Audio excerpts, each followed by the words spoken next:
I'm Keith Yandle, and you're watching Nasty Knuckles. You're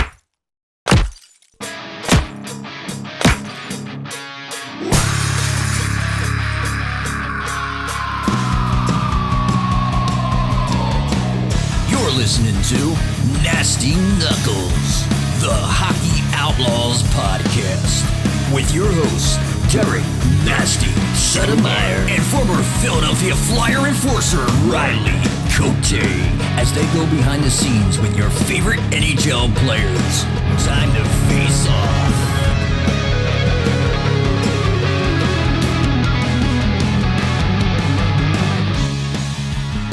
Welcome back. What's happening, Nasty? What's up, Rigarelia? Where are you? I'm at Iceline in the Junior Flyers Lounge. Oh, wow. As they prepare for tryouts. Dude, so here we are. When you're a guy as famous as you can go in any locker room you want. It's a proven fact. It's a proven fact. Well, this is not quite a locker room, but a lounge. The lounge. Lounge. That's even more unique. All that access. You're able to go to, I know, TV probably, computers, everything. Oh, yeah. TV, trophies, pictures. Kind of be nice to have the show in the stew again, but, maybe one day. Yeah, next week. We had a little You're curveball. Busy. I'm actually thankful since we had a curveball yesterday with our guest. And I would have traveled 2 hours, 1 hour each way. That's a great point. You would have been losing. You would have been losing your fucking mind. And I wouldn't blame you. But shit happens. We know how it is, man, trying to do shows and people have things come up. We know what it's like. Good weekend. Birthday boy. Yeah, birthdays. We made it another year. Oh, we did. You're looking younger. It's more surprising for me than you.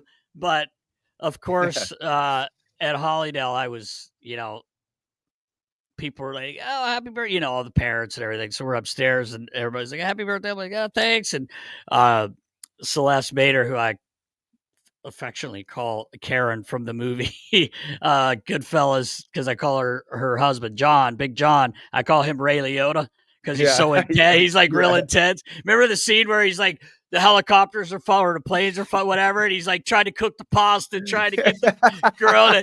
Like that's Ray. Like that's why I call John. Yeah. I call Big John Ray. So it's so funny because I call Celeste Karen. Like, Karen, you shouldn't have done that, because she dumps all the coke down the toilet. So everyone just dies when I say that. But anyway, Celeste was like, "How old are you now?" And I was like, "I thought we were friends. Like, I don't really want to throw numbers out there." And she's like, she was nice. She was like, 46. I was like, "We'll go there. We'll go with that." Right? It's a safe number. We'll go with that. Right? But anyway, you had your drum circle for your birthday. Did you have good turnout? That's cool. I'm sorry I couldn't make it. Elvis was in that thing, so I apologize. And I was in a tournament as well, which we won. We won. Yeah. Rocker, the GM extraordinaire, put a good team together, so it was very easy for me. I just got the puck, passed the puck. I love how you're putting together adult league wagons. Just doing it. Terrorizing other tournaments. How about the wagon we're going to be putting together with the Nasty Knuckles Hockey Club this summer? We'll get into that later, but definitely. That's a wagon. Can't wait for that. So anyway, happy belated birthday, even though we talked to each other. Great weekend. It was awesome. Elvis gave me a nice coffee mug, another coffee mug. Yeah, he loved it. He picked it out. So it says something about hockey on it. I told him I'd use it today, and I had it out yesterday, so now it's in the dishwasher. But anyway, so Riles, the Flyers with their 7-game homestand did not go the way we wanted it to go. Although we know it's a rebuild, we could kind of get into that a little bit. But going 1-6 on a homestand, that's tough, man. And you could see the frustration kind of starting to hit. Mm-hmm. Danny's doing what he said he was going to do, and what the majority of people want. You want to rebuild. You want to do this the right way. This is what it looks like. We kind of talked about it before.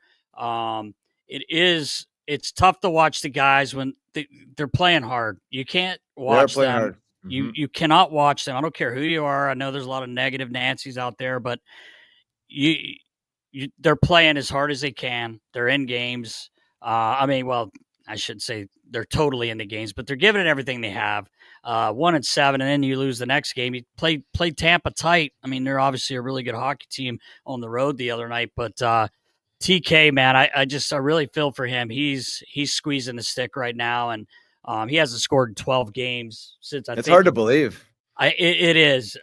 He hasn't scored since February 8th in Pittsburgh. Hopefully he gets one later on tonight in Washington. But you can see the frustration in him, and I feel bad. I feel bad for all the guys because it's going to be tough, man, because this is what a rebuild's going to look like. And I don't want to say, obviously, no one's going to tank. No one has that in them. But when you're decimated, when you have a decimated lineup like you do, because you've had to make these trades, because it's, you're trying to build this team up. Again, not to sound like a broken record, it's what it's going to look like. Yeah. Yeah. This is the way it goes. They've stripped it down to its studs, I guess you could say. And this is what the look's going to look like for the rest of this year.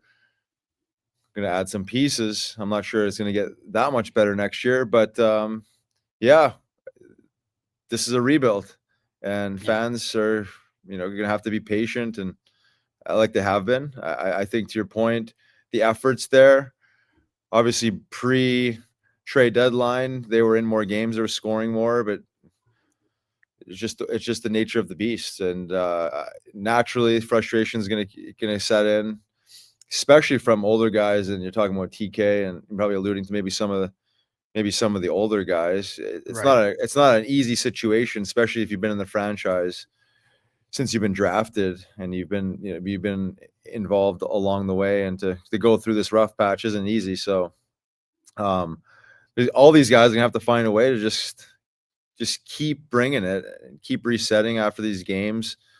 They're obviously struggling to score goals. It's getting to them. They have, I guess, most of the year, but now it seems to be very apparent when you when you're rolling with a depleted lineup, I guess you could say. But both the players and the fans, the management, all have to at some point be honest with the situation and do the best that they can with it. Right? I mean, that's all you can do, and try and maintain a positive attitude through it all. Right, learning the lessons, win, lose, or overtime. There's lessons in it all, and the fans. We've been saying this for a couple of years. The patience level, but at least if the product is working on the ice, and there's an attitude, and there's a culture that's being created, they can live with that, knowing that they're stockpiling picks, cultivating these assets, and then hopefully that they nail them, and then 2 or 3 years, like, Flyers organization's back, right? And they're grooving. Exactly. So it's one of those things that every organization goes through this every 10 years or so. Some seem to go through a lot longer than others. It's not easy thing to do to build a winning franchise. There's a lot of variables there, and there's some luck involved too. And some luck involved for sure. People forget that, and I'm definitely not making excuses for the Flyers, but they're along the way since, 50 years ago, like, since they won, like, not so much recently, obviously, except for really the bubble year was when they were really hot. They, you're looking at them the way they're playing. You're like, okay, probably get to the conference final. They don't, but before that, it's been a long time. But there were some bad breaks along the way. I remember back before the big lockout, before I met you, when the full season was, the Flyers were decimated with injuries. They could have easily been in the finals. Now I know shoulda, coulda, woulda. My aunt had balls. She'd be my uncle. But the thing is, you do need some luck once in a while. You do need some luck. So hopefully it doesn't take as long. But at least I love Danny's honesty, because you have to be, because we know the guy before started the season saying this is an aggressive retool, and then by January he's telling the media, well, we said this was going to be a rebuild. No, you didn't. You never said that. But Danny's, I think that's the only thing you can do is be honest, right? But I got a question for you, Riggs, real quick, before we move on. As a player, I know it's a little different for these guys, but I'm just thinking, like, say it takes 3 years to get to the playoffs. Say 3 more seasons. A guy like Travis Konecny, he's 28 now. Like, what do you think about that? Even Sanny is not old by any means, but they're right.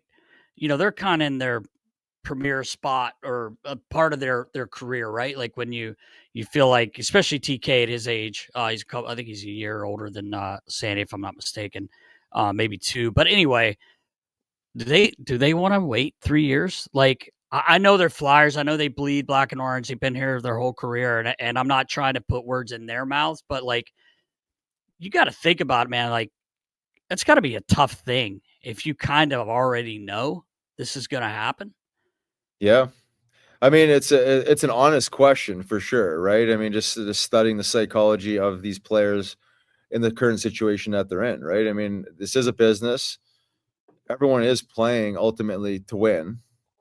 That being said, it's a challenging situation, right? I mean, these are the organizations that these guys were drafted in. They obviously know the situation that the Flyers are currently in, and they're looking. Yeah, you're right. Probably 2-3 years away yet. So I'd like to think that it's for sure crossed their minds. If not, maybe there's conversations been with their agents, just maybe just exploring or just like putting it out there into the ether, just maybe voicing where their hearts are at. But Right. I'm not sure if I'm a huge believer just like jumping ship because it's an easier thing to do. Right. And it doesn't guarantee anything either. Like the situation itself might not be as good as, the situation here as far as maybe playing minutes. Obviously, you're going to be in a better team, maybe more of a winning culture. But I don't know. Like you could also look at it from a different perspective and say, I want to be part of this thing when this ship turns tide and we we're moving in the right direction and we're winning and we're in the playoffs and we're a contender. Like that might be more meaningful for their careers and where they lie within the organization itself. Like actually sticking to the organization that believed in them, drafted them, helped develop them. But again, what the hell do I know? You know what I mean? Like I'm just kind of throwing a couple different perspectives around because it is a tough situation. Yeah, as a competitive hockey player, and in a situation that's challenging, and knowing that it's going to be more challenging, it's not going to really be easier the next couple of years. Not that the game itself is easy, but just like Right. the lessons within the situation that they're in. But yeah, I'm sure it's crossed their mind. I'm sure there's been some internal dialogue, maybe with their families or agents. But it's a great question. It's a great thing to at least like explore, right? I mean, like Right. to think about, but because it's a real thing. It's Yeah, a real it situation is. for these guys. I mean, it's It no is, joke. and like you said, like we know both those guys. I would never look at it as. I know you were just throwing out there, but I would never think in my mind at all, either knowing both of those guys, that they want to jump ship. Like I don't Right. think that's the case, but I also think like if you're looking at it from a GM's perspective, like you're probably going to get quite a bit for Oh yeah. TK. And if you're he's 28. I'm not saying he's not. Like that guy's going to play as hard as he can until he's done playing. He is a Mm-hmm. little rascal out there. He plays as hard as he can. He wears his heart on his sleeve. He'll fight anybody. He'll do whatever. He'll spear somebody. He'll do whatever it takes to win. Right. And that's what you love about to me. TK's a flyer type guy.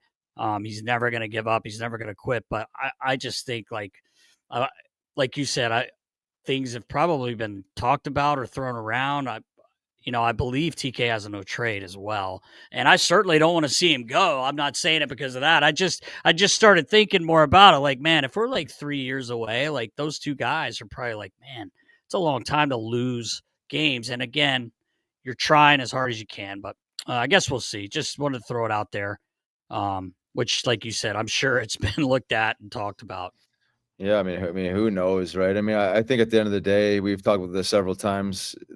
If the price is right, everyone's for sale type of deal. Not that they're actively shopping these guys around, but if it comes Right.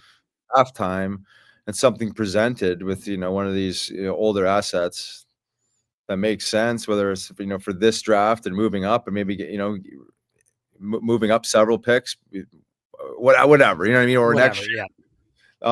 if it's going to make the team better in 2 or 3 years without losing, obviously you have to give up something to get something, but like without really losing the essence of what you're trying to create. Because you think about it, losing a guy like Konecny, I mean, he is a flyer, you know, all the way through. And Yes. to lose a guy like that, a core guy with the energy he brings and the excitement he brings, like, it's hard to replace.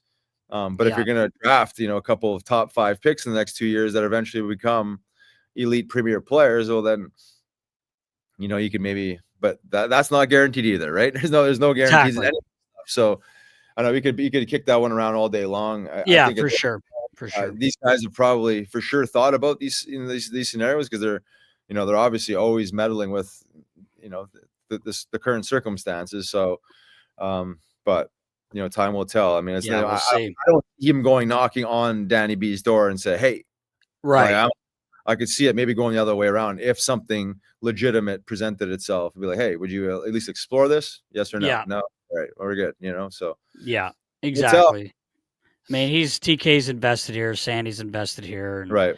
I don't want to see either one of them go, but I just, it's got to be in the back of their mind. Hey, could take, a little bit of time. But anyway, real quick, Riggs, just wanted to talk about the race in the East and even in the West. But in the East, it's crazy since we were together last week, man. Dude, Montreal is hot. 7-1-2 in their last 10, and they're up in that they're behind Ottawa now, who's in that first wild card spot. And Ottawa, I think 7-2-1 in their last 10. But it's funny, when we talked last week, Columbus was really making that push, and then they don't do anything. They lose 4 straight. I know they're missing Monahan. They're missing a couple centers, Cole Sillinger and Monty. He had wrist surgery. He should be back in about 8 days, I think, from one of the guys I was talking to at Columbus. But, man, it's crazy. The East there, there's those teams. It's Detroit, Columbus, and the Islanders all have 70 points. Then you go to the Rangers with 72, and Montreal has passed them with 73. So it's just it makes the games a lot more interesting when you're down under 20 left in the season, right? Like it's actually been really fun to watch. And in the West, just real quick, like it's pretty tight with a few teams. Utah's trying to hang on there with 71 points, and Calgary and St. Louis. Calgary's behind St. Louis by 2 points, 73-75, and then Vancouver's hanging on to that last wild card spot. So it's really good hockey, and it's really tightened up. If you watched the game last night with Toronto, man, it was like in Colorado, it was like a playoff game, and it was tight. And that's the kind of games Toronto's need to go to. They're going to need to win. Craig Berube's, I'm sure he's installing that in their game, but it was a pretty boring game, but is a game Toronto ends up winning, and it's a 2-1 game, and those are the games I think they're going to need to win. Coming down the stretch. But anyway, just wanted to throw that out there. It's been really interesting watching. Yeah, no, these games. It really has been watching how obviously we talked about this, the tightness in this race. And I think the biggest thing to point out is all these teams ebb and flow throughout the year, right? The best teams ebb and flow a little bit less than the middle tier teams. But I think what you're seeing here, because every team goes through, you win a few, you lose a few, you go through this little roller coaster of a season. You just hope towards the end of the season, your last 10 games, you're flowing. And, exactly. and there's obviously a few, different variables there as far as injuries go, and maybe schedule, and, a few other variables, but it's tight. It's going to be tight right to the last game, as we're seeing. Obviously the Flyers have kind of tailed off there in that race based on their last 6-7 games, right? You're not going to really move up anywhere if you're only winning one of your last 7 or 8. But it's the way things shaking out. It's just usually see this after the trade deadline, because when teams start selling, moving some pieces, those teams generally fall off a little bit. The teams that are really in the hunt, or you seem to really kind of step on the gas a little bit, but it's fun for the fans, right? This excitement, and just the games are so meaningful, and you're going to see, like you said, these last 20 games or so, foot on the gas, like it's playoff style hockey, and a lot of these teams are fighting for their lives. A lot of these players are fighting for contracts, and it's a dogfight right to the end. Exactly. Yeah, it's fun to watch. I love it. That's my favorite time, the playoffs. But even leading up to this it's fun because they're like playoff games. We know that. Real quick, we got our guest is ready to rock and roll here. But just wanted to congratulate Brayden Schenn again. He got his 1,000th game. We talked about it before, but they celebrated the other night. Finally, he got home and his family out there. Baller could probably throw it up. He had his That was boys. great. It was just like Well done. we've said it 100 times. Like you just don't find better people than the Shenns. The whole family, mom, dad, sister, brothers, their families. It's so cool to see. Schenner scored the first goal of the game. I think had a little Oh, Tilly. Tilly, yeah. Yeah, and Bust they up. won. It's a big game for him. So other thing quickly, Bob Kelly, our good friend. Congratulations to him. He's finally retiring. He does so much for the Flyers, man. Obviously a part of the 2 Stanley Cups. Wanted to thank him for everything he's done for us. He always is just a great guy, and he's a Flyer. He's a great man. He really is, yeah. I had a chance to spend a lot of time with him the last couple of years with these school visits, the Flyers recess program, and he's obviously been in the Flyers community, community relations, and an ambassador of the Flyers for years and years and years. And for him to step away, it's obviously when you talk to him, he says it's time. It's time, and now he can go enjoy his life a little bit, and not be at the Wells Fargo or every other school and that he's visiting every other day, but he just enjoys life a little bit and just kind of rest and pause. But that's a long time, man. That's a long time he's been doing that, and he does it with such a big heart and a smile on his face. Like, you just talk about like a good salt of the earth human, obviously tough as nails. He got the street cred on the ice, but Machine gun Kelly. Sorry. Yeah. Just more importantly, I think it's just his character. Just he's the Hound, man. He's as good as they come. So wish him the best in his retirement.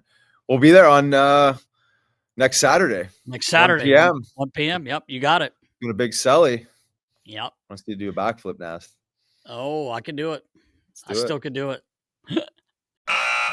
Make a difference in the lives of Philadelphia's youth by joining the roster. Ed Snyder Youth Hockey and Education's monthly giving program.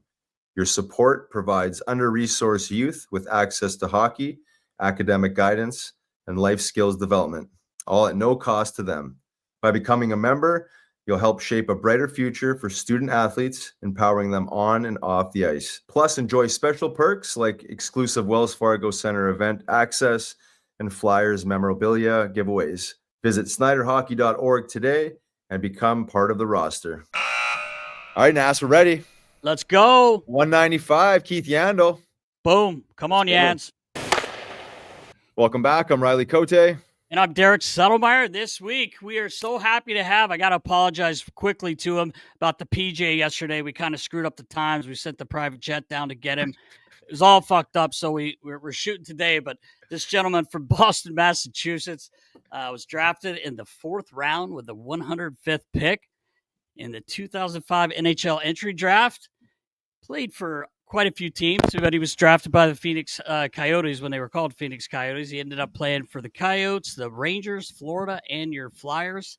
Played 1,109 games in the National League with 103 goals. 516 assists for 619 points.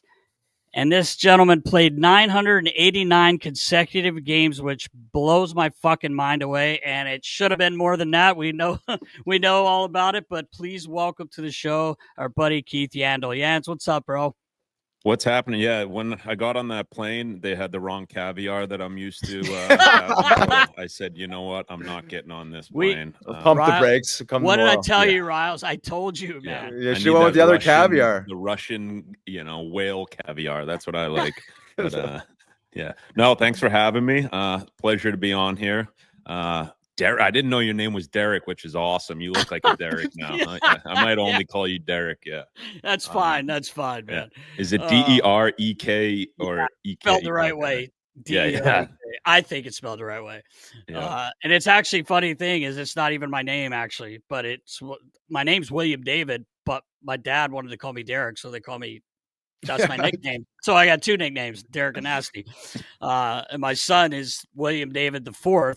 But his name's Elvis. We call him Elvis. So Just Nice. winging it. Hey, whatever goes. I Yeah. guess. Do what you want, boys. Make your His- own name. His name, Elvis, is actually on his birth certificate. Derek is not on mine, which is fucking nuts. But anyway, man. So tell us what's going on. We kind of know, but tell us what you're up to right now. Yeah, so enjoying retirement, trying to golf as much as possible when I'm not a unpaid Uber driver, driving the kids around from school to sports to birthday parties to big bar mitzvah town down here. So I've been driving to a lot of those, which I had never been to. So those seem fun. Yeah, and then hooked up with the Chiclets guys, which has been great. You guys know how it is post career, looking for something to stay busy, keep your head straight, to not be an asshole at home and, you kind of get out of the house a little bit, more for my wife than for me. But yeah, it's been great. It's been awesome, being a part of the Chiclets, what they've built, and, guys like you guys, all the podcasts, just, getting these guys on, telling guys stories. Coach, it wasn't like that when you started in the league. Guys were afraid to tell their stories or say how it is. So it's just, I think it's an amazing thing right now, what's going on with, obviously we're all biased with, thinking that hockey players are the best guys. But I think now people are seeing it more than ever. And, to be a part of it, it has been awesome for me. That's awesome. How'd that play out for you? Did Biz or Whit reach out? I mean, you're from Boston, maybe no Portnoy. I mean, how did that all play out for you? Yeah, no, played with Biz in Phoenix, and Whit I've known my whole life. He was on my brother's team from probably, I don't know, what's Pee Wee? How old are you when you start Pee Wee? A 12 or some 10? Yeah, 11. So 11, I think. Yeah. So I think from Pee Wee's on, I've known Whit, always been at our house, hanging around, always stayed in touch with him, worked out with him in the summer times. Been one of my best friends for probably the last 25 years. So it was kind of one of those things where, post retirement, I talked to some teams about, getting hooked up with a team, doing some stuff because I wanted to stay in the hockey world, but it was more of a time commitment doing stuff like that for right now. Something you never know, might want to do it later on. But I think for me right now, with the scheduling and being able to be home, it just really works. I was talking to Jovo the other day, and it's just like, you miss so much while you're playing, and just trying to catch up now. It's been a lot of fun. I complain about driving the kids around, but I love it. Yeah, for sure. It's funny you said that because, I was devastated when I couldn't go back after the in 2020. But I quickly realized with my son, he just started playing hockey. And, people say it's different when you retire. Like, obviously, you go out the way you want. I didn't really get to do that. And then I wasn't a player either, just an equipment pigeon. But, man, you realize, like you said, what you're missing. And I've actually had a few offers for jobs. And I'm just like, man, I don't want to I don't want to get back into those hours, although I loved every second of it. Don't get me wrong. But you're right, man. You start to really realize how much you may have been missing. And especially I have 2 older daughters too. So they were right in the mix, when I'm traveling. You know how it is. You go on the road 10 days, 11 days, you come home, they look different, Yeah. but speaking of bar mitzvahs, Riles, the only one I went to was with you. And I ended up pegging Isaiah Thomas in the head with a piece of chocolate. He was not happy. It got ugly quick. He seems like a guy who wouldn't take that well. I didn't mean to. He didn't seem too happy about it. The kid started firing I'm talking about hard chocolate balls. And I get hit with one, and I jump up and I fire one back, and it right off Zeke's head. Fucking looking at him like, oh boy. Yeah, that was. I guess I can't get that picture with you. He's not going to sign you Converse after that. Yeah, right. No. But anyway, man, it's perfect for for joining their group too, because you're such a fucking funny guy. And I remember just over the years, like, especially when we go to Arizona and everything, and all those guys, Jason Rudy, like one of my favorite people, Denver, Stan, all the guys, just great guys. And they would always tell me, holy fuck, Nash, I love this guy, and blah, blah, blah. He's so funny. And I did want to say, I think I told the story one time. I won't mention names, but I literally had tears rolling down my face. We're playing you guys in Arizona, and I didn't know you, but Jason Rudy comes down. He's like Nast. He's like laughing his eye. He goes, "I just heard the funniest fucking thing this guy may have ever said." And I'm like, "Come on," because he's always telling me about you and so the boys, Riles. I think I told you this before. The boys put numbers up if you're playing. Like one of the players, his dad was coaching with us, and he was on Yands' team in Arizona, and I guess the guy had put the money up what he had to put up, the minimum or whatever. And so it's all quiet, I guess, in the room from what I was told. And Yands says, "Is anybody's mother in here fucking one of the coaches on the other team for the money?" I'm like, "Fuck off." Like, the guy got up, put the money up. I said, "Come on." He goes, "I swear to God, I just fucking had to walk out of the room. I was laughing so much."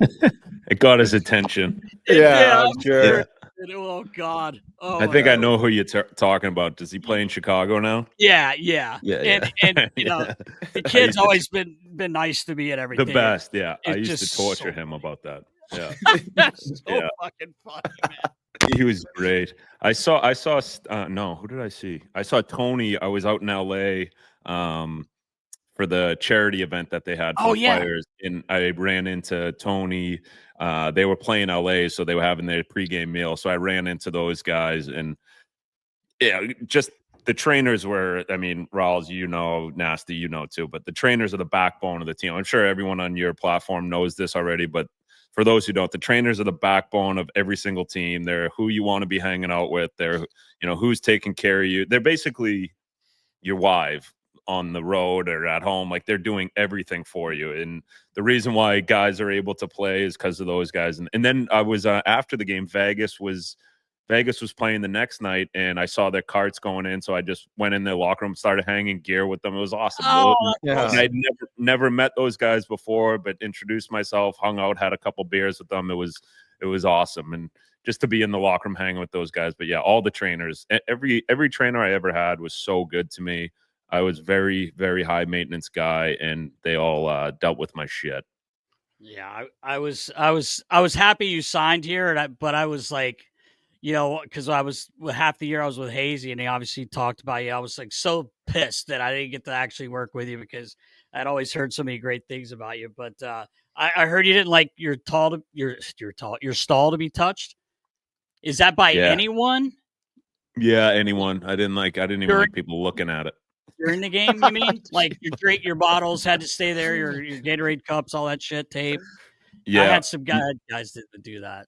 And the Philly locker room, the old one, I think they did it all over now, but it was pretty old school. It kind of not a ton of room. And I sat next to Pigpen Wren, Scotty Laughton, who his shit was always in my stall. I'm like, "Hey, dude." And then I'd put like a line of tape to make sure he didn't come over. And then, I had at the practice rink, I had Lots on one side and JVR, who has more shit than Santa, on the other side. So it was a mess.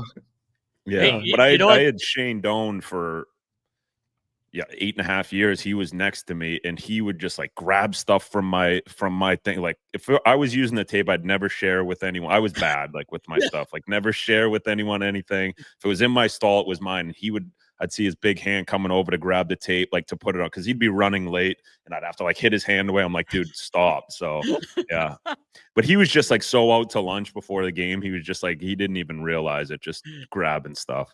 Yeah, but that's the stuff I miss. Yeah, exactly. Actually, Riley was talking to Lots a couple days ago, and he said to ask you why you like to sit beside him all the time. Is that why the pig pen? That's one reason why I didn't. I didn't like to sit next to him. No, I love sitting next to Lots because he was the guy that I always had next to me on the road, at home. He was just his ebbs and flows during the game. Like, he'd be up high, then down low, and I just used to get a kick out of like how intense he was and how much he cared every single shift and every period. I'm like, "Dude, we got 82 of these games. You got to relax a little bit." But that's just his nature, right? He's so intense. He's such a good competitor, and he can't turn it off. Once he's at that rink, he can't turn it off. Did he ever show you the text messages before the games from Kreger, his old man? They are fucking priceless. He used to Oh come my over. God. He would come in a room and we'd say we're playing Washington. I think I said this a few weeks ago, but we'd be playing Washington and his dad's like, let's fucking go. Crank some AC/DC, grab that Wilson right off the hop and fucking feed him. Let's go. You know, well, it's like, okay, Little pep talk.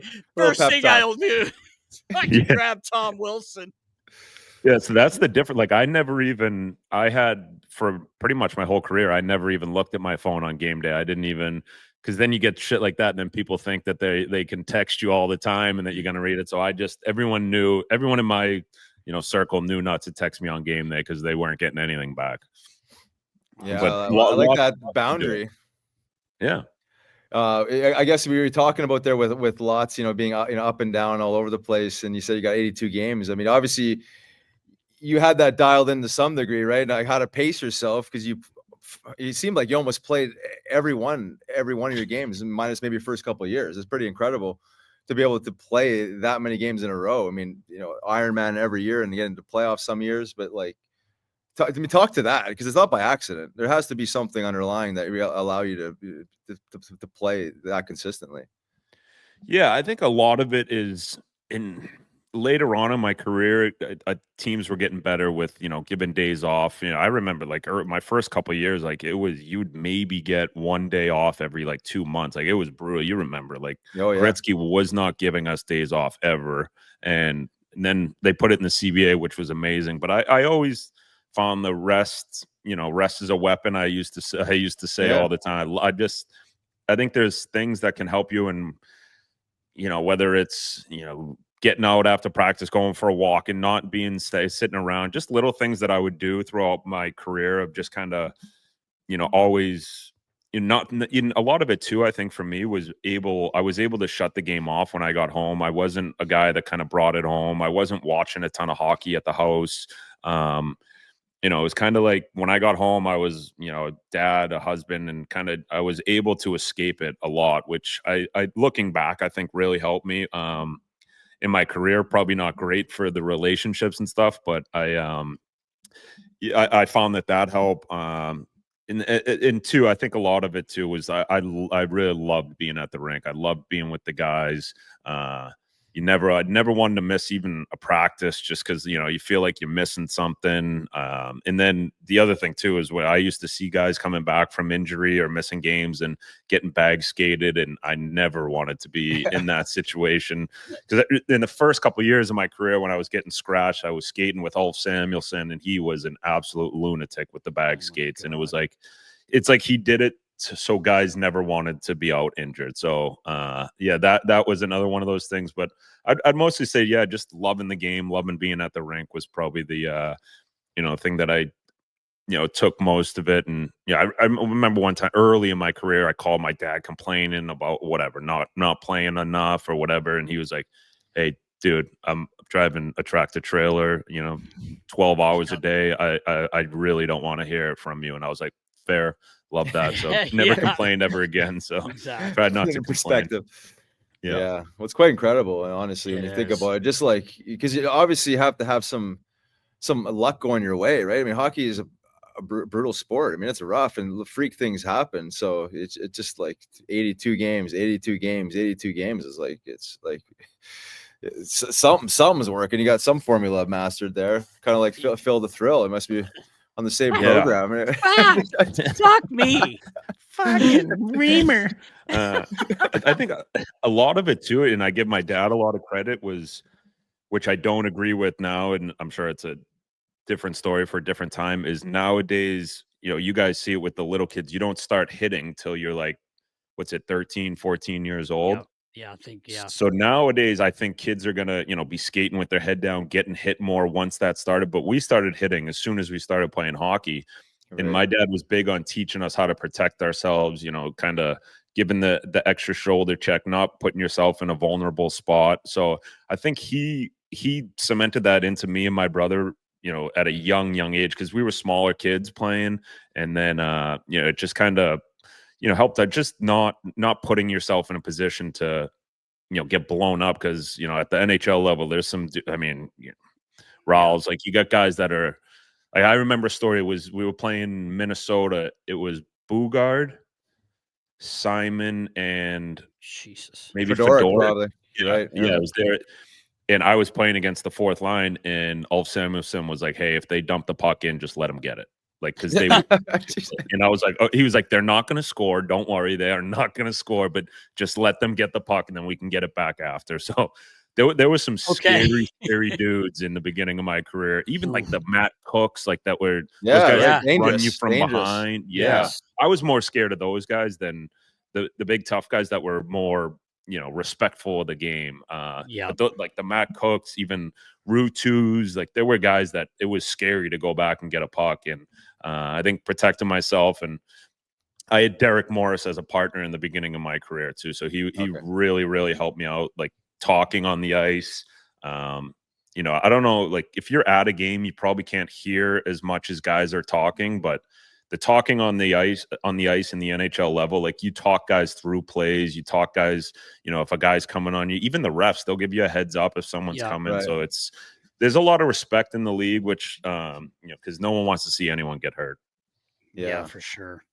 Yeah, that's crazy. That's crazy. Yeah, I mean, I'd have never heard a coach tell the defenseman to let the forecheck hit the puck. But I mean, he's right. He's right. I wouldn't have argued with him.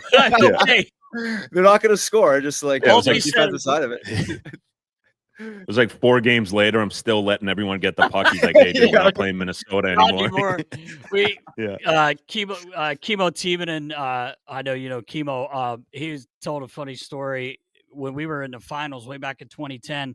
Ben Eager was with Chicago, and he had played here in Philly. Obviously, fucking beauty that guy is. But Chemo is rounding the net, and I'm surprised Eags did it, but I think because he loved Chemo so much. This is in the finals, and Eags is coming full blast, and Chemo's kind of picking the puck up behind the net and going around, and Eags is like, "Heads up, Chemo!" Kind of gives him a heads up, and so then like the next period, Chemo comes off the ice, and he tells me like Eags was like holding the puck on the wall. And Chemo came over. He goes, "Heads up, Eags!"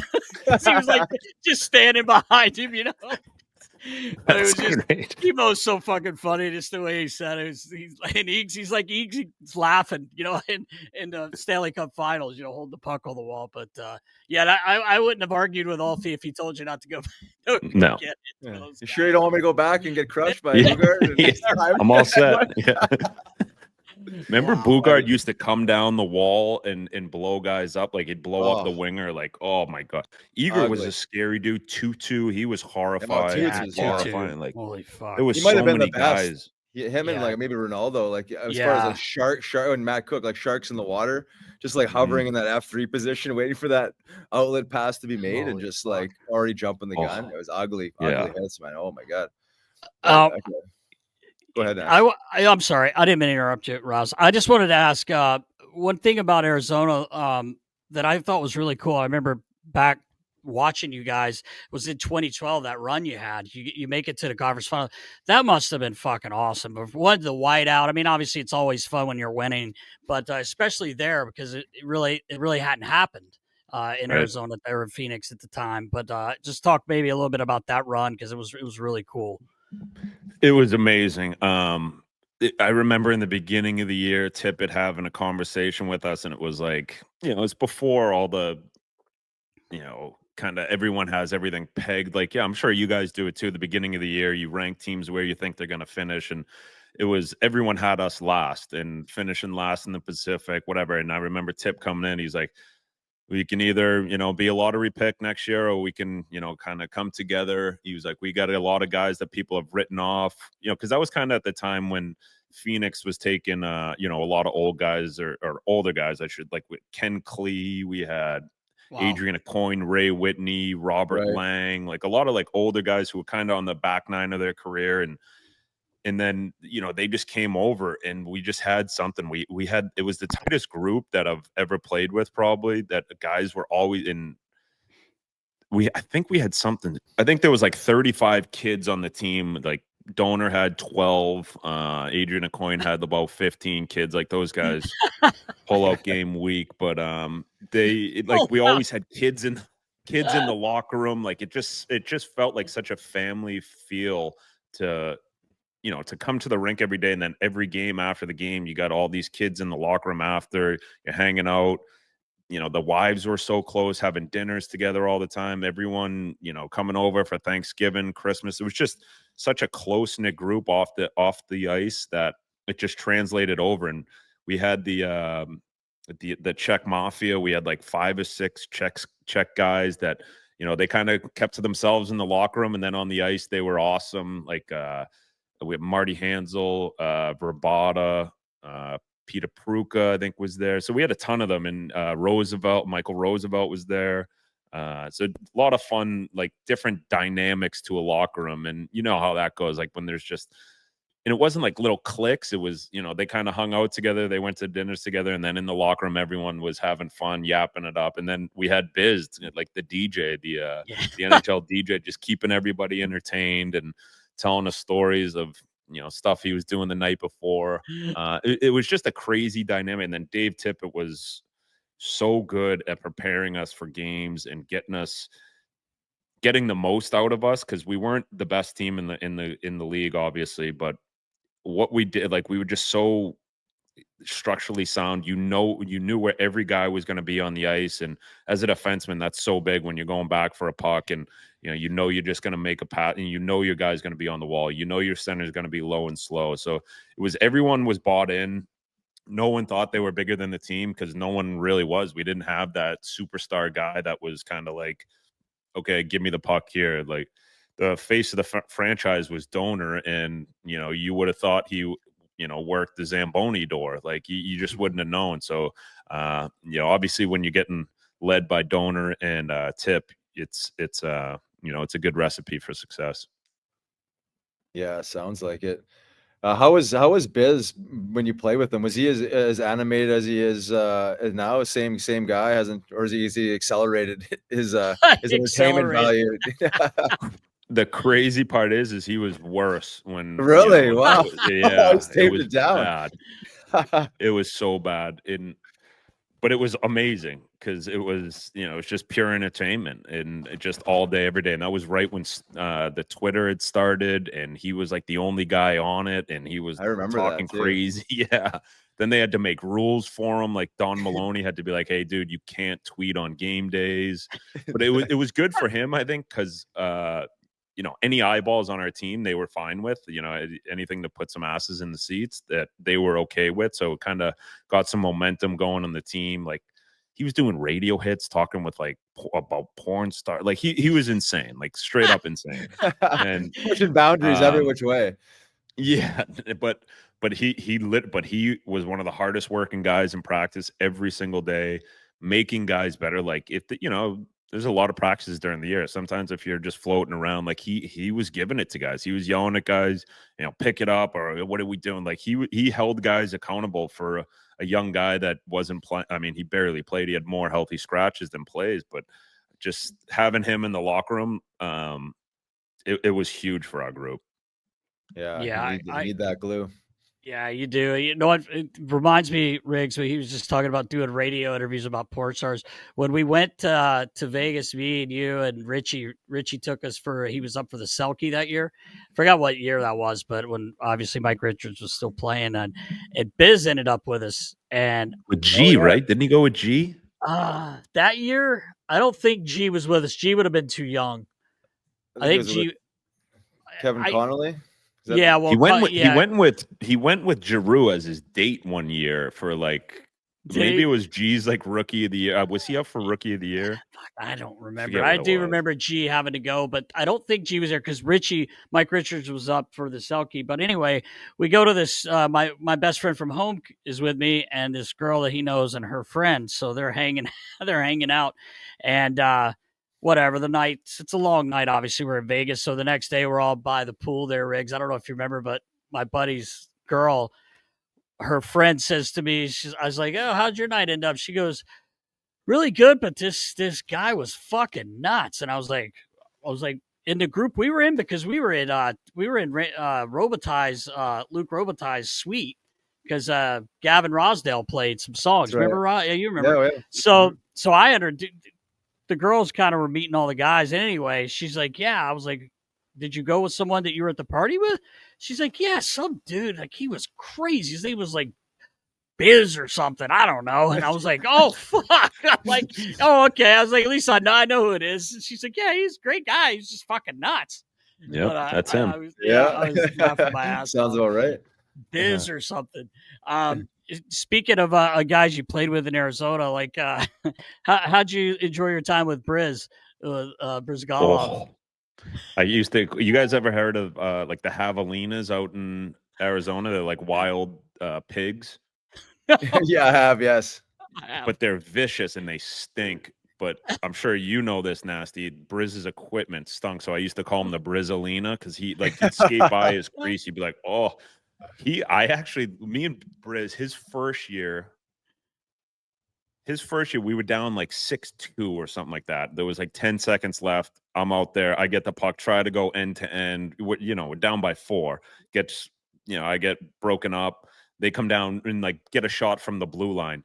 He chases me down the hallway. No.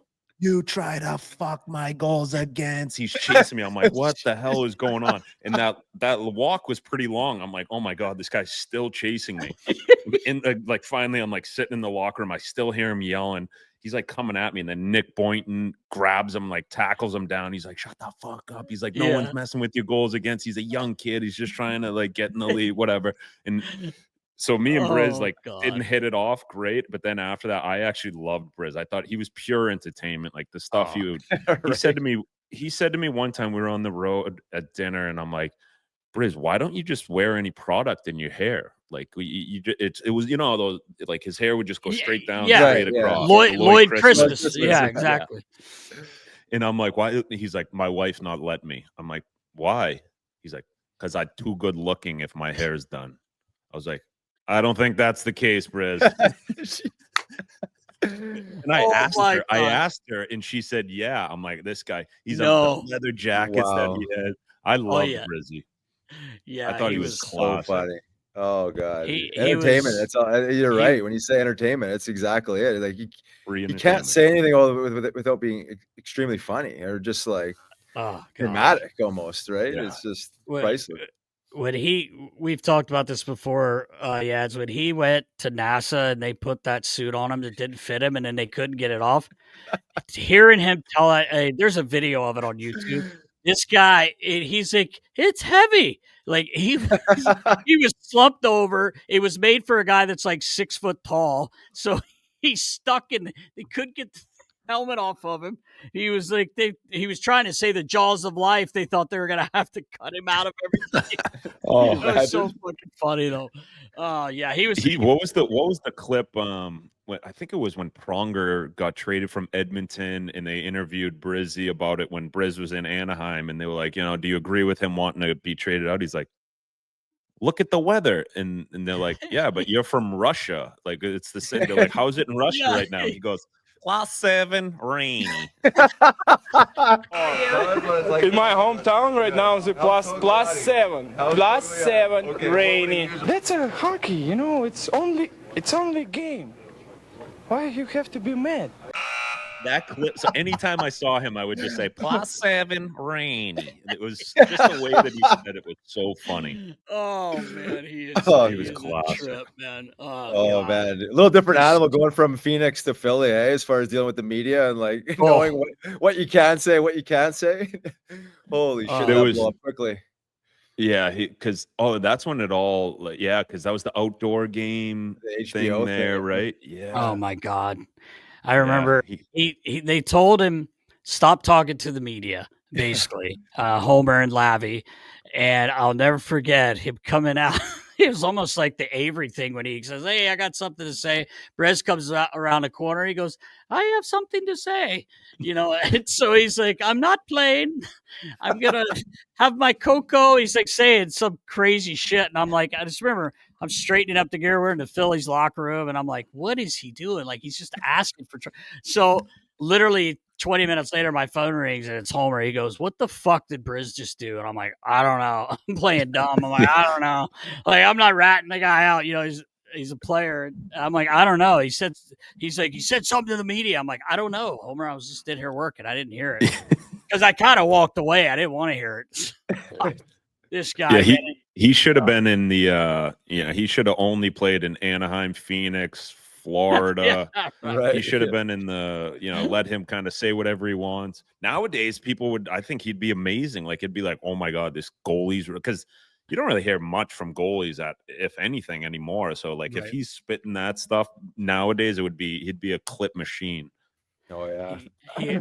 I tell everyone he used to every day he would be standing at the end of the hallway at the practice rink, and I'd be in the office. If I'm on the phone or something, he's screaming my name, Nastia, and he called me Nastia instead of, I guess it's some girl's name in Russian or something. I can't remember exactly what it is. So he'd call me Nasty, and he's yelling my name, and guys would be like, Nast, fucking answer him so he'll shut up, because he's just annoying everybody, right?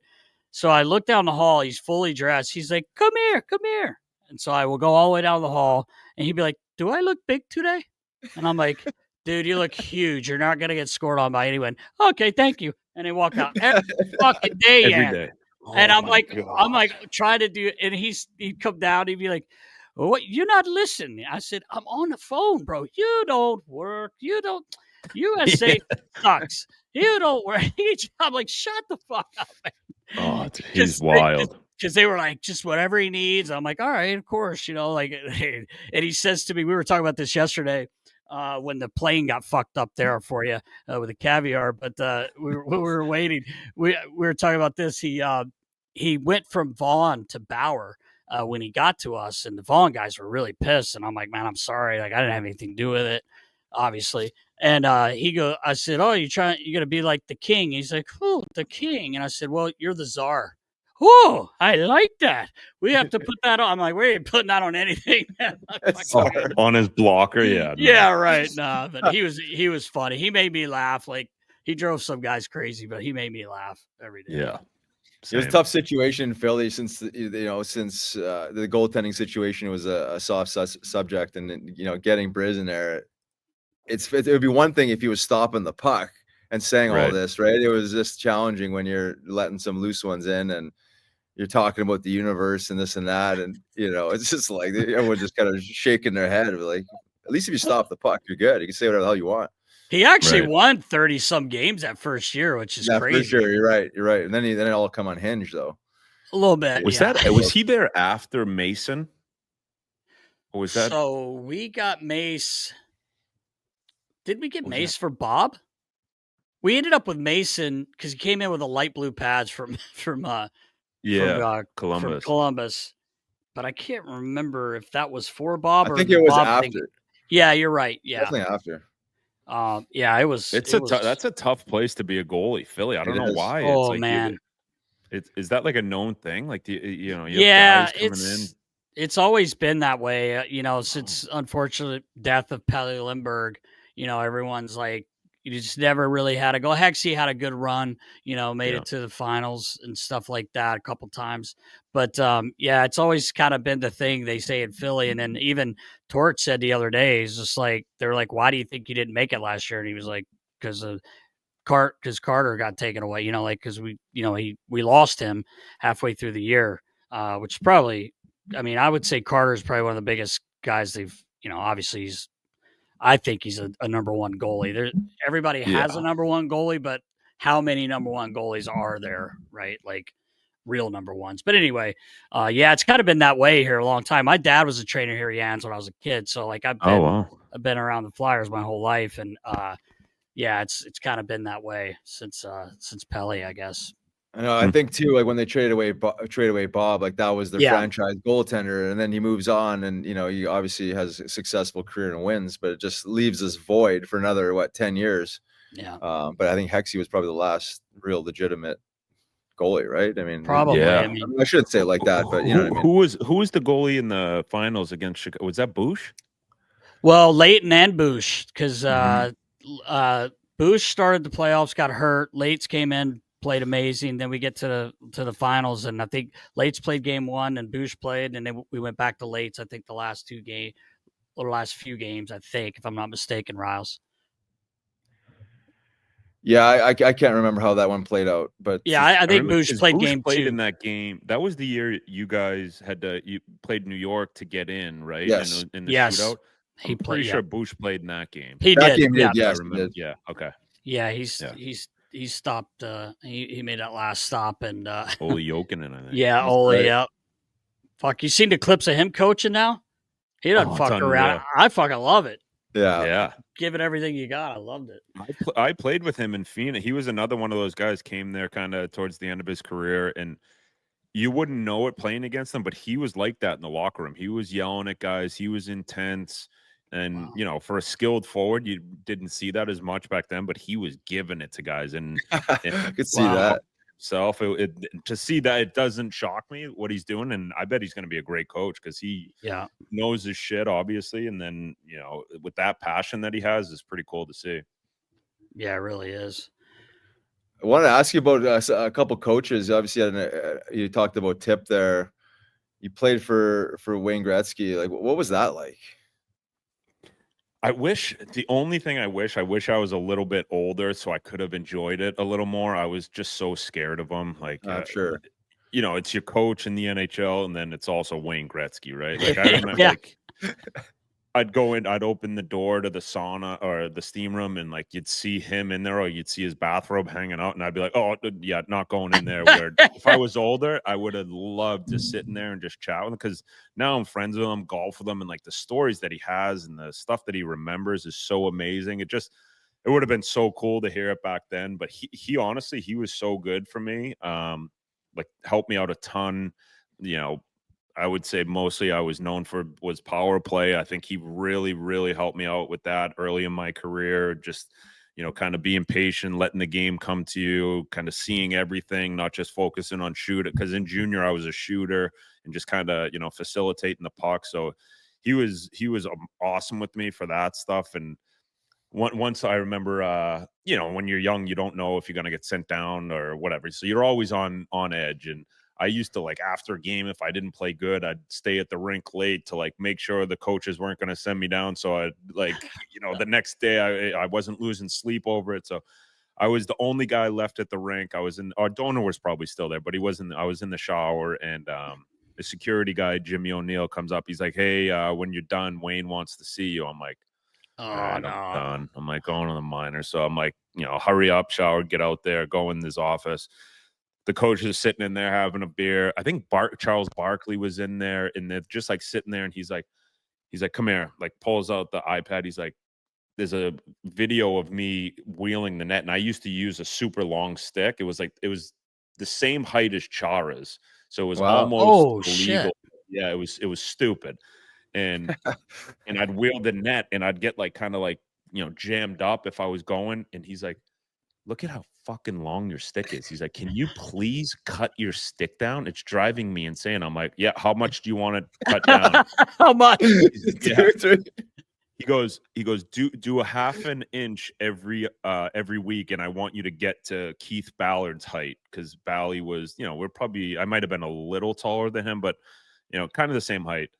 He's like, "I want it eventually to get to the same height as Keith Ballard." So the next day I just chopped it off, made it Keith Ballard's height. I'm like, this guy wants me to have a small stick. I got to figure this out. And honestly, from then on, it was like my career just got, like, I was way better with the puck. I didn't have to worry about this, because I like the long stick, because you could be in front of the net and just like throw it out and get a Right. piece of someone. And that honestly probably helped me defending wise to kind of, you know, get closer to guys and not just be all stick. So that was one of the things that really, like, probably something he didn't think was really going to help me, but, you know, just how smart he is, and you know, his knowledge of the game, he was probably just like, okay, I gotta help this kid out. And it really helped me out, and, you know, I thank him for it. Yeah. It's hard to believe that no coach told you that before, if it was that long. You know what I mean? Like, because like sometimes you have a little longer stick, but if it's that long, you'd be like, wow, you might want to trim that up. But I guess if you're having success with it, you just kind of turn a blind eye. Fuck. You ever see the Yeah. House of Pain, Yeah, Phil so that's the thing Housley in stick? junior. I mean, You're right. his was small, right? Yeah. Really small. Yeah. It was really Yeah, short. Yeah. Even I saw a clip of like Ray Bork, who was my favorite D-man growing up. Like, his stick was tiny too. I'm like, why didn't I don't know why I did it, honestly. And then in junior, I was like, you know, you're putting up crazy numbers in juniors. No one's going to tell you what to do, right? They're just going to let you play your game. And, you know, even like I had Teddy Nolan in junior. He didn't say anything and just kind of let it happen. And then Yeah, Wayne, he had enough. He was disgusted with it. So rightfully so. It was obnoxiously big. It like barely fit in the big skate bags. Like it was stupid. That's crazy. Oh, that's great. Hey, speaking of Teddy Nolan, Riggs, is he going to go back for his 7th stint after Lindy finishes his 6th in Buffalo? Turn that franchise They around. keep bringing these guys back. Run them all back. Yeah. Yeah.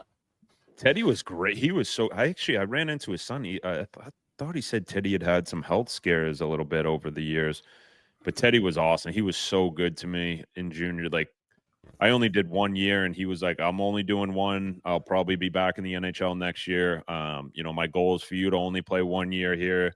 We're gonna treat you guys like NHL players. Like we took private planes. Anything outside of the Maritimes. It was amazing. He was so good for me. It was the first, because I came from playing high school hockey, had no idea what the Q even was. That was before you really knew. The world wasn't as small as it is now, and didn't even know if I would be able to have success in a league like that. And I remember the first thing he said to me, he was like, "Listen, you play like a wild horse." He's like, "We're not going to put the reins on you. I just want you to go, just go and go." And I was like, "Okay." And yeah, he was awesome. And then Teddy Flynn, was it? I forget his first name, Flinner. He was the assistant. He was more the X and O's. Like, Teddy was just a pure motivator, get you ready for a game. You go through a wall for him, and then Flinner was the X's and O's guys. But they were awesome to me. That's awesome. No, super cool. And then you've obviously had a chance to build and cultivate a relationship with Wayne on the back end of your career, doing some TV. Like, that's got to be surreal almost, right? Like you said, like hearing these stories from once your idol, and working with them. Yeah, and we're members at the same course down here, so we play golf together. And I think it was 3 years ago, kind of before we had started hanging out, and he or Janet had texted me, was like, "Hey, Wayne's having a birthday party if you want to come tonight." And like, we had something going on with the kids or something. I told my wife, she was like, "You cannot miss that. Like, you're going to that birthday party." And I'm like, "Yeah, you're right. I'm going to that birthday party." But he's just such a good guy that he's anyone he's around, he makes them feel important, makes them, feel like a better person. But the thing that I love about him the most, like, he doesn't talk about himself. All he talks about is how good all the guys were he played against, or how good the guys are now, how good the game is. Like, he watches a ton of, like, I've gone over to his house and the TV would just be on. He's just watching hockey. Like, there's hockey on all the time. So a pure just guy that loves the game. And for someone who did as much as he did for the game, it's truly amazing how much he still cares about the guys in the league, the guys out of the league. I've gone to NHLPA like speaking engagements with him, and like the stories that he remembers, and people are hearing these stories, that the fact that he's just so willing to tell them, he's such a good ambassador for the game, and in everything else. Yeah, that's awesome. I was fortunate enough to meet him when I was a kid and everything. He's always, like you said, like, he makes you feel important, right? Like, I did the 2017 NHL, did the All-Star games when Wayne Simmons was there. He actually won the MVP. But in that back room in LA, in the visiting room, there's that little small room in the back, not the trainers area, but like kind of for the equipment guys. Him and Koff sat in there with me like each day for like 3. We were just sitting fucking loud, and I'm just like, people wouldn't even believe how good of people these two guys are. Like, the effect they had on hockey and what they've done for the game, and they're just great guys, like you said, man. It's really cool. Yands, just wanted to ask you about your time in Philly. I know it was towards the end of your career. You could argue maybe it didn't work out the way you wanted it to, but I read somewhere, I heard you say that it was maybe arguably the funnest year of your career. Yeah, definitely didn't work out the way that wanted to. I was brutal. I had high hopes coming into the year. On paper, our team looked great. I was excited to go there. It really puts into perspective too, like that. That summer Jimmy had passed away, and just to be able to go, and I lived with Kevin while I was here, so.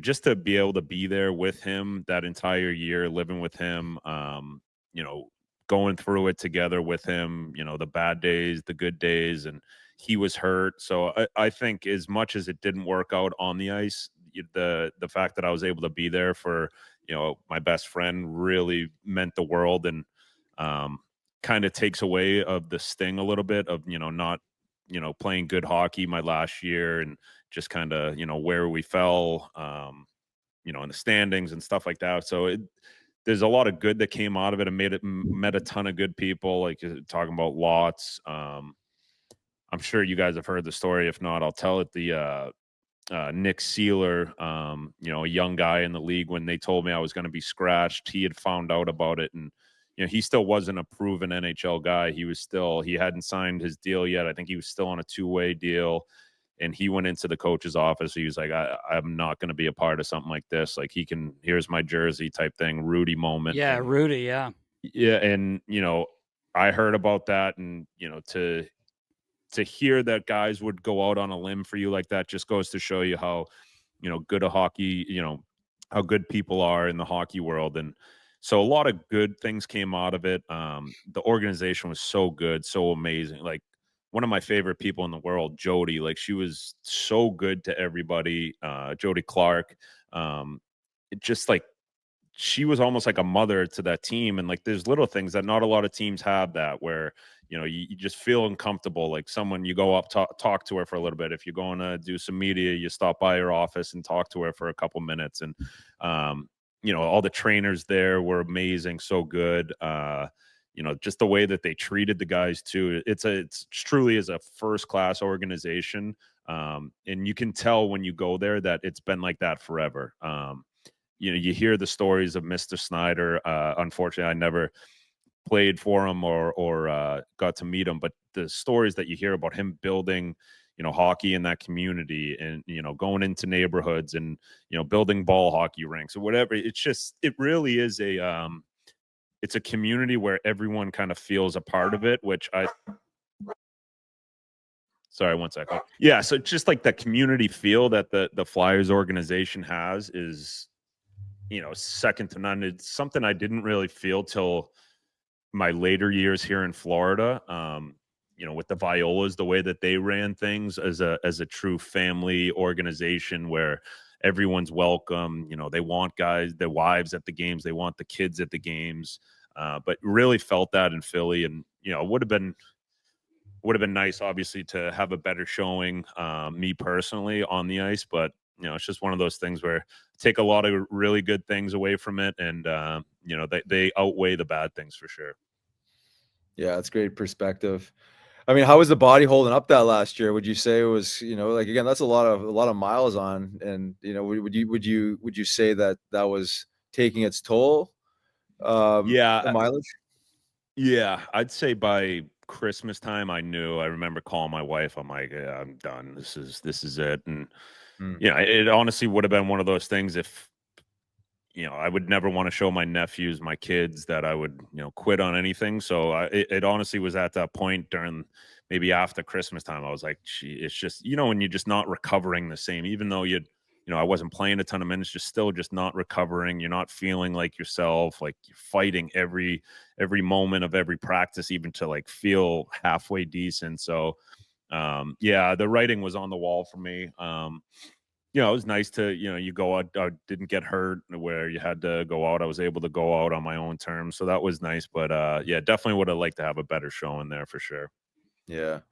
Well, you had a hell of a career, man. That's a Yeah. a lot of games, a lot of miles, and man, I mean, you give yourself a lot of props there, because not many guys can play 1,000 games, over 1,000 games in the NHL, especially the way you did it. So, I mean, eventually, all good things come to an end, right? The meat suit breaks down, and it's like once you start feeling like that, it's hard to get ramped up, right? It's hard to keep it going, man. And my wheels fell off the carriage a lot earlier than yours, but like eventually you just can't do it anymore. You just can't.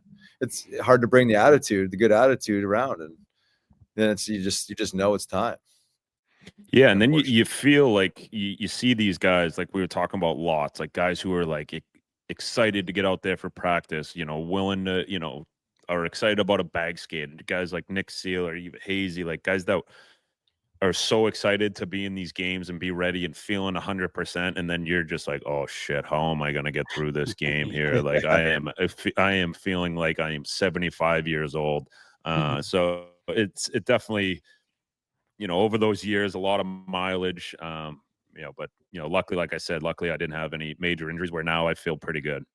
Yeah, it's important. It is. I'll tell you this. You should have called. You played with Ekblad a little bit. Maybe he could have helped you out. Give you a little something to juice you up a little bit. Poor guy. I'm fucking with you. Someone posted a picture of him and they put his face on some jack guys. I don't know why. I didn't pass my piss test, but no, just kidding. I busted his chops a little bit.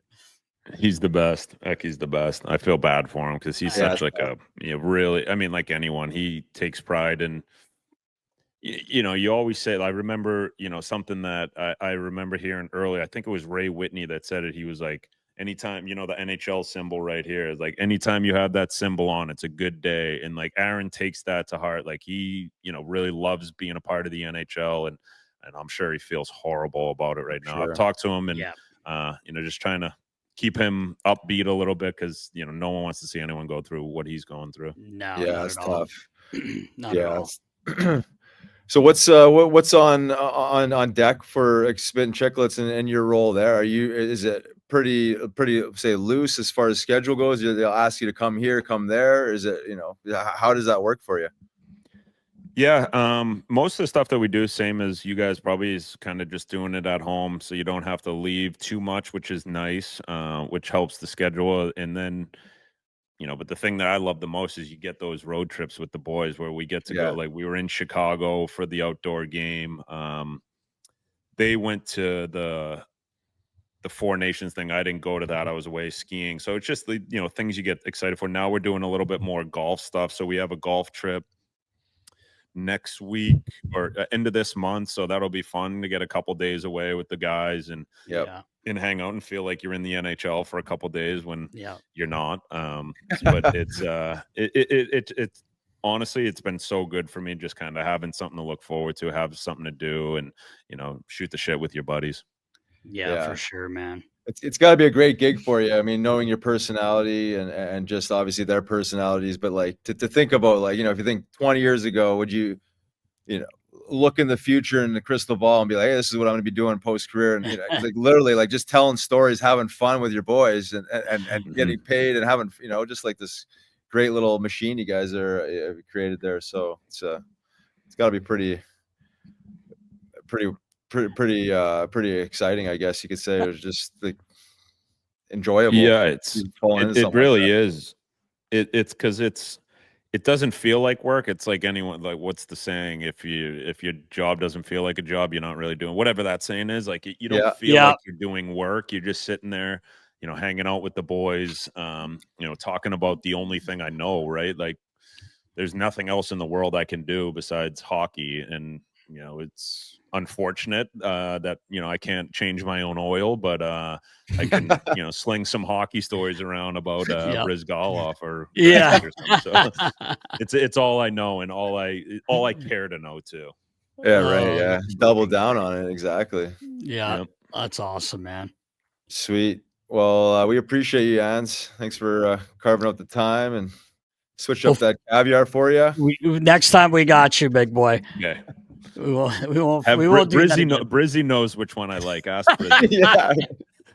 All right, brother. Thank you so much, man. Good luck. Great. Thanks, boys. Thanks for having me. Keep doing your thing.